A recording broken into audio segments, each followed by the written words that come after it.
Hello everybody, welcome to USD 435 Update, and we're glad you're with us. We are sitting in the high school auditorium right now, and behind us our sound folks are commissioning the sound, and it sounds really nice. They just played a trailer of Avatar, and it sounds really, really good. I have with me today Mr. Chris Cooper. He is our assistant superintendent, and we're going to talk a little bit about safety today, but we're going to take the angle of online and technology safety. And you know, as if you're parents of students at USD 435, you know that the kids have access to iPads in school. But that's not the only access that a lot of our kids have. A lot of our kids now have iPhones in their hands, and so I think safety is something that we just need to continue to talk about and discuss and make sure that we're doing what we can to protect our kids. So Chris, would you talk a little bit about iPads and kind of our mechanism for giving parents options and those kinds of things? Sure. Well, we do take technology safety. It's a high priority for us, and as you've seen by our building improvements, physical safety is easy to see when we put in those measures, but a lot of times we don't see the measures that we put in for technology, but we do consider those to be very important as well. So we have iPads, a one-to-one district. Our kindergarten through 12th grade students all are issued iPads when they come to our school. And from 4th grade on, those iPads can go home. So there's really two different things I'll talk about. One is during the school day. What we do, we have filters in place that the iPads are on our network, and it's very controlled as to what they could go to. Although I would say that no filter is 100% because the internet and the things out there are ever changing. So if it's good right now, in a couple of hours there might be something new that we weren't aware of. So we do have a staff that updates that continually. And there is a statute, an act, the Child Internet Protection Act. SEPA is what we refer to that as, and we're obviously SEPA compliant. Part of SEPA compliance, though, is when those devices that the school owns go home, that we are still monitoring those and filtering those.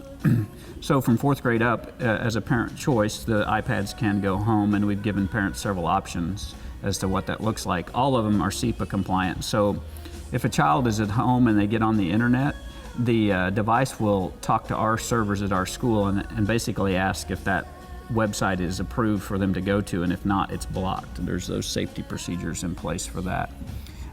Some of the apps and those things are where we get into difficulty monitoring. And I would say that no filter or no monitoring that we can do with technology replaces parents and teachers monitoring students' activities. And we want parents to be fully aware that these devices are the school's issued to the student, but the parents have full authority to monitor those when they're in the home, to restrict their use in the home, to be fully in control of what happens with these devices in their home. And so we want to make sure that everybody's aware of that. But we have a 3-tiered systems for parents to choose from. And tier 1 is just basically what I've so far described, other than the only apps that students can download at any age in our district are apps that are approved for 9-year-olds and younger. So we don't allow them to download apps that have been determined to be for older students or adults. So that's tier 1, the SEPA compliance, the filtering I've talked about, and apps. Students have an app store, they can do basically whatever that the filter will allow. Our Tier 2 guidelines, there is no app store because, as I mentioned earlier, sometimes the apps find ways to get around the filters and can provide new challenges for monitoring and for parents. We do, on Tier 2, there are school-approved apps. So if we, as a staff, as a teacher, said, I want this app on the students' devices, obviously those are still on there, but they can't download their own new ones.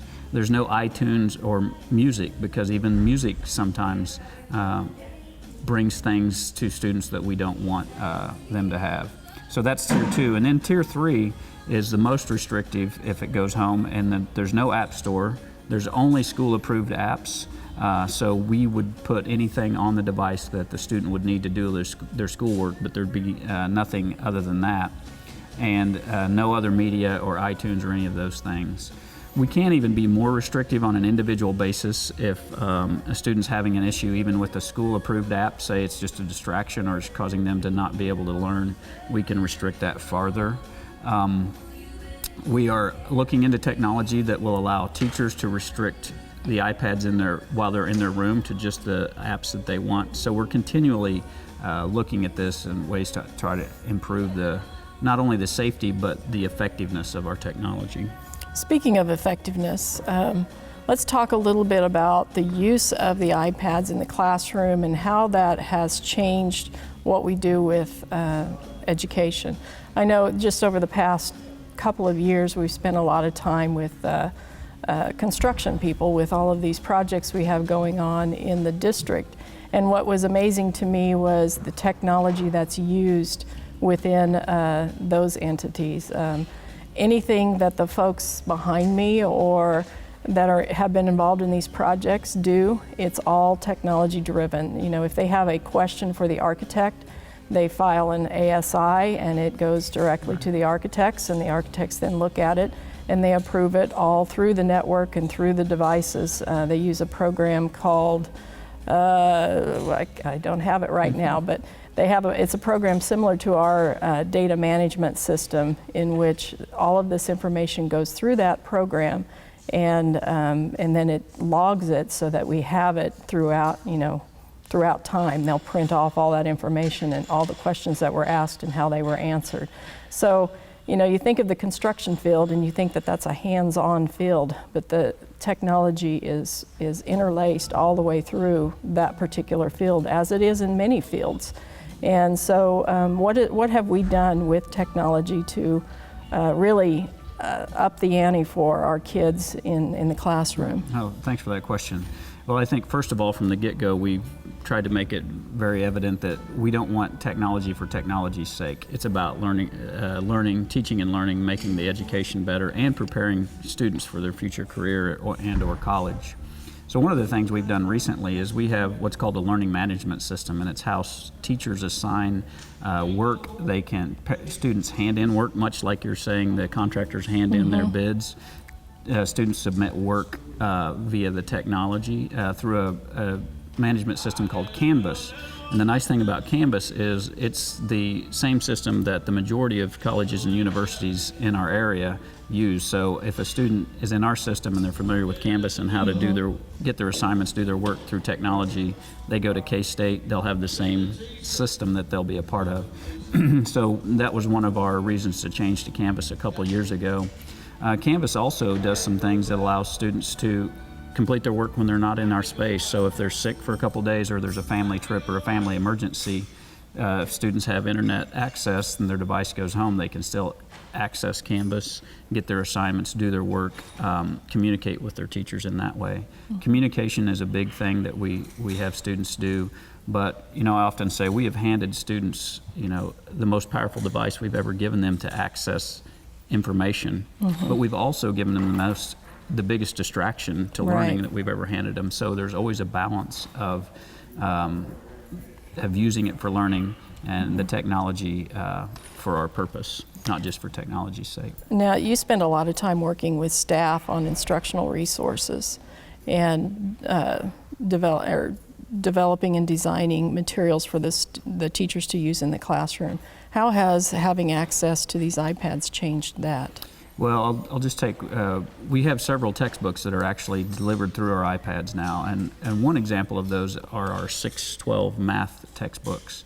And oftentimes our digital textbooks add more depth than just the words on the page. An example of that is if the students are using their math book at home, they do a problem, they can instantly see if they've got the problem correct or incorrect. If they don't understand the concept, there are videos embedded in the book that they can click and see problems like the one they're working on being worked out and narrated by a person.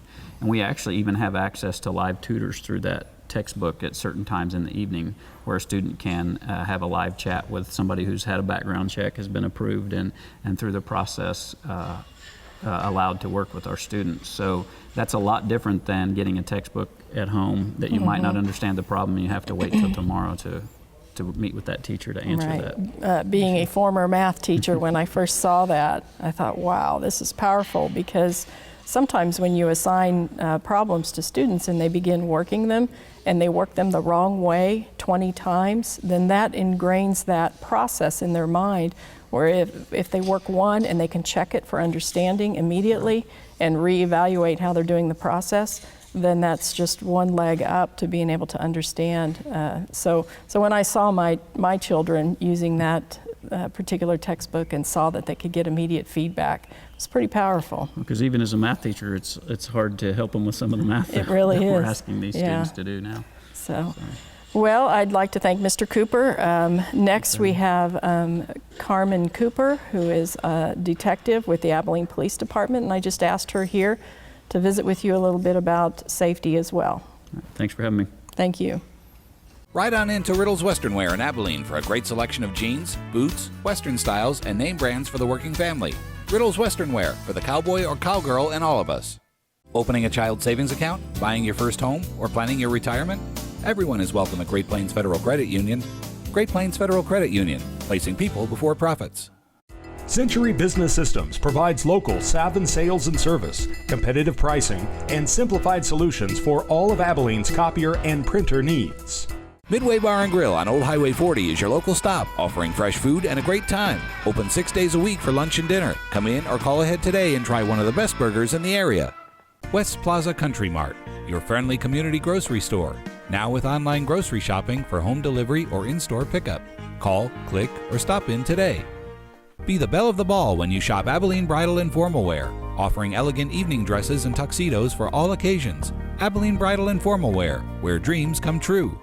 Okay, we're back, and I have with me Detective Carmen Cooper, and she's going to visit with you here in a little bit. But before we get into that, I just want to let the viewers know how lucky we are to have the police department that we have. The school district and the police department, we work very closely together on a lot of different issues to try and provide a safe environment for the children in this district, and they're very good to work with, and they really care about this community and really care about making sure that things are done well for the kids. So I just want to thank Carmen on behalf of the school district, for all the support that the Abilene Police Department gives us. They are usually here during our lockdown drills and other drills to make sure that we are providing the safest environment we can for our kids. So with that, and speaking of safety, I invited her here just to talk about some of the things that the police department have run across and some of the new laws that are in place with regards to technology and the use of cell phones and those kinds of things, and what she's seeing from the legal standpoint. So I guess my first question is, what are some of the common things that you see coming from your side with regards to safety in students and technology? Well, the first one definitely is going to be just the overall internet safety, and that is just to make sure that the users that are on the internet, especially students under the age of 18, are being safe on there, protecting their identity and their privacy. Some of the websites that they're using nowadays is obviously going to be your Facebook. You also have different applications that are accessible through iPads, iPhones, smartphones, anything that can really transmit data, which are going to be your Snapchat applications, your Instagram applications, your Kik, your WhatsApp, these text messaging applications. And with that, we've definitely seen a different type of trend that's involved, starting up with these different applications and these students being able to access them, which is what the slang term is now, is sexting.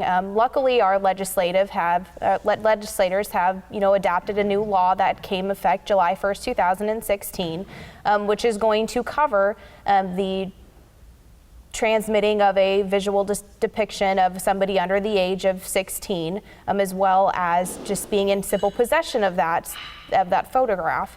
And these types of transmissions of data can happen over, Snapchat, Kik, Instagram, Facebook Messenger. So, the applications are pretty much endless to, go ahead and transmit these photographs, which is one of the, common trends that we're seeing across the nation. But with that new law, now we have more repercussions for that. And really now it's just to be the awareness side of it of, now there is repercussions for doing that, that would affect somebody under the age of 19, which would be students of high schools, all around the nation. So we're trying to, acknowledge the public, that these statutes are out here. Anyone has access to them. You can just go on to Google and just simply look up, your Kansas statute and just read them. As a parent, it's always nice to know what the wording is of a statute. And that way you can have a talk with your child and let them know that, hey, this does fall into the statute. And again, if parents have any questions regarding that, they're more than welcome to contact the Abilene Police Department. I love just, speaking with parents one-on-one about what they can do to protect their child and to make sure that they're doing thorough searches on their children's phones, their iPads, their laptops and stuff, just so they know what's going on in that hidden world of the internet, maybe when their son or daughter goes to sleep at night and they still have their smartphone with them or their iPad with them. So what advice would you give parents with regards to talking with their child on, and actually the children who are listening too, what are the repercussions of something like that? Well, the repercussions are going to start from your simple, Class B misdemeanors, and they can all go all the way up to a level 7 person felony, which you could potentially, see a huge number in fines, community service, probation, and the severity of jail time. And I don't think students are aware that those are the repercussions that they could be facing with the simple act of transmitting a photo. And again, these repercussions, get higher when you have subsequent charges. You have a second or a third one, the punishment of that increases. But with parents, the advice that I would give them as far as, talking to your child and letting them know there are repercussions here, and just do the quick search through their phone, their iPad, look through their applications, their history, their photos that they have, and just kind of talk with them. It's also a possibility that their child has also seen this happen, and they just don't know how to talk about it. So keeping that line of communication open between the child and the parent can bring more awareness, and hopefully we can get this trend to stop. Unfortunately, it's just really big right now. What about to students? Let's say you're innocent in it and you just get a photo sent to you.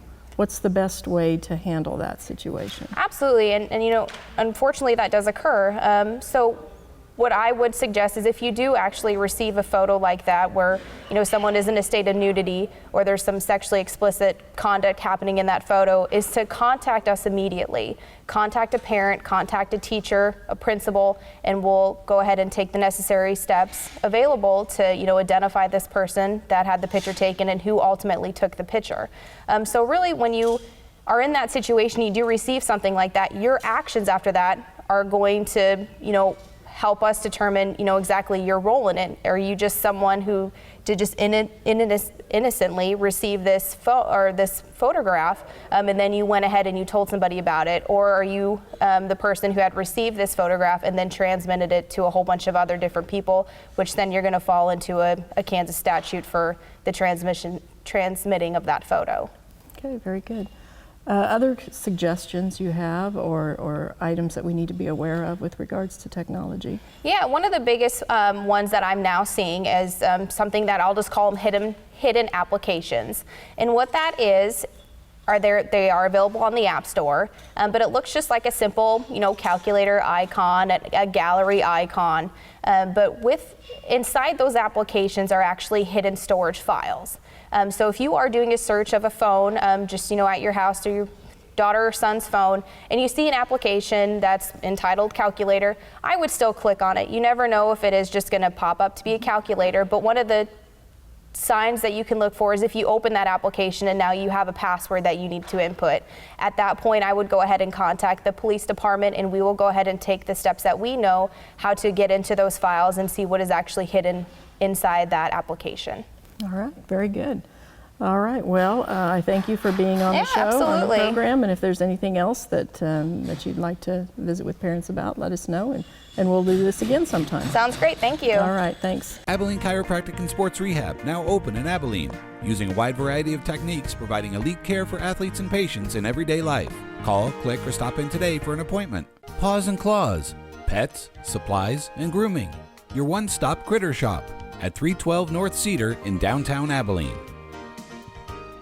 Find that perfect dress that's just a little big? Have a favorite pair of pants that's just a bit too long? Alterations in Abilene can take in, let out, shorten, and more. Stop into their new location today.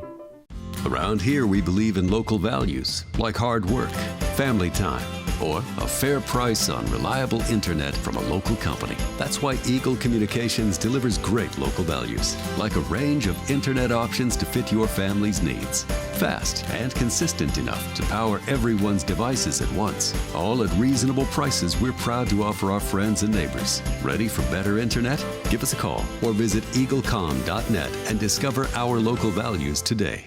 Well, we certainly thank you for joining us today for the USD 435 update. And again, we're in the auditorium, soon to open, hopefully. I think our first major event will be in December when we hold our Christmas programs in here, our winter programs. So we hope that many of you will come out and join us. And if you have any questions or concerns about anything within the district, please don't hesitate to call the district office, and we'll be happy to visit with you. Thank you for joining us.